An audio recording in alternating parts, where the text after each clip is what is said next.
Yo, what's good everybody? Piece of Cake Studios released a playtest for their upcoming game Dark Hours. This playtest was only available for about 3 days and could only be accessed if you had signed up beforehand or during the weekend. The full version of Dark Hours releases October 24th, which means it's probably already out by the time you watch this video. I spent several hours playing this over the weekend, and from it, I have a list of 10 things you need to know about this game before you play Dark Hours. By the end of this video, you're gonna have a great foundation of knowledge that's gonna help you become the best thief in the world! Number 1 is about customization. There is a ton of customization options available in Dark Hours. You have a large variety of options from skin tone, eye color, and each piece of clothing can be changed separately, and you can control the brightness of that color. You have several individual pieces of clothing that you can choose from as well. There's options for headwear, glasses, face covers as well, and there's an option for masks and backpacks as well, but that wasn't available in the playtest. If you don't want to waste time with all the details of your outfit,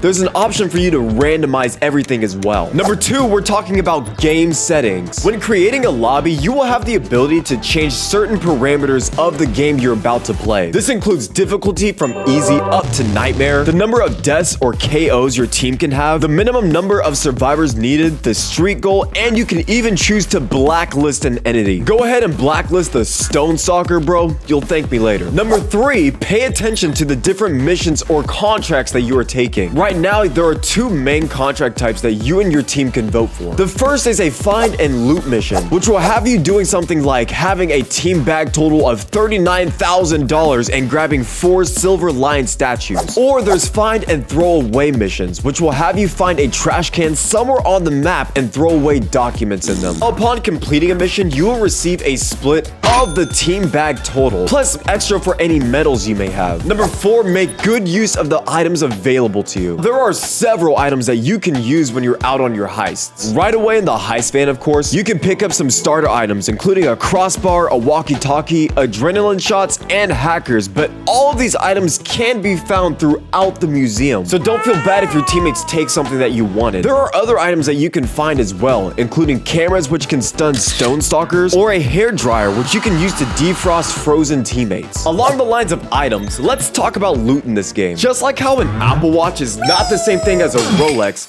different kinds of loot have different values associated with them. Crap, is this thing okay?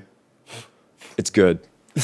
Now, you do have a good amount of space inside of your team bag, but you'll find that space will fill up very quickly. So make sure you're checking the value of your items and keeping those higher value items, such as hippo statues and precious stones. Remember, your team splits that team bag at the end of the game, so the higher value loot, the more money for you.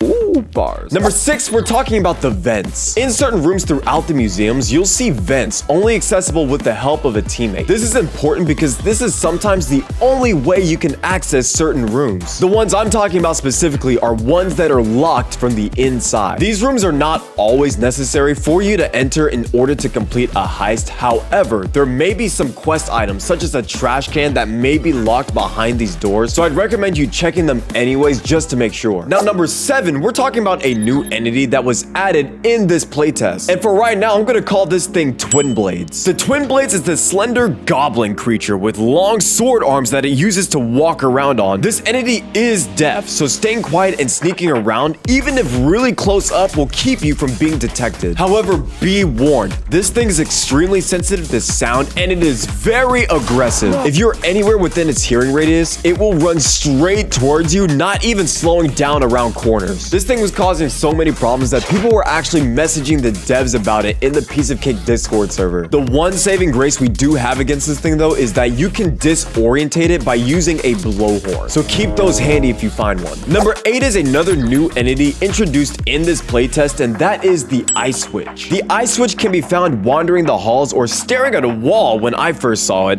and although it doesn't seem like the most dangerous creature at first, don't let its looks deceive you. If this thing spots you, it will shoot an icy blast, freezing anybody within its radius. Once frozen, the Ice Switch will casually walk up, putting your life of theft to an end. The main advice I can give you about this thing right now is to keep a hairdryer on you.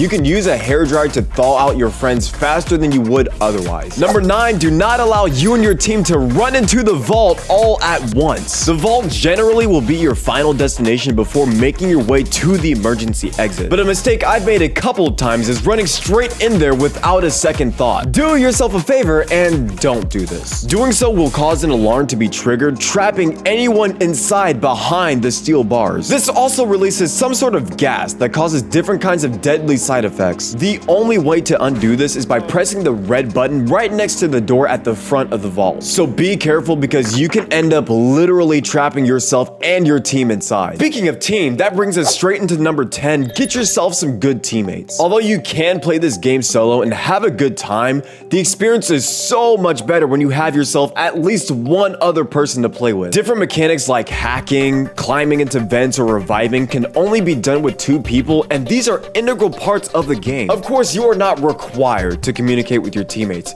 especially if you're doing random games. Maybe you don't feel so comfortable with that. But if you have a mic, you should do your best to use it, or at least convince 2 of your friends to buy this game and play it with you. That said though, Dark Hours is still in early access, which means there's still tons of room for growth over the next coming months. More stuff means more tips and info for me to give out, so if you enjoyed this video, consider leaving a like and subscribing to the channel for more Dark Hours and other gaming content. But otherwise, thank you guys very much for watching. Y'all take care of yourselves, you be easy, stay positive, and of course, I will catch you guys on the flip.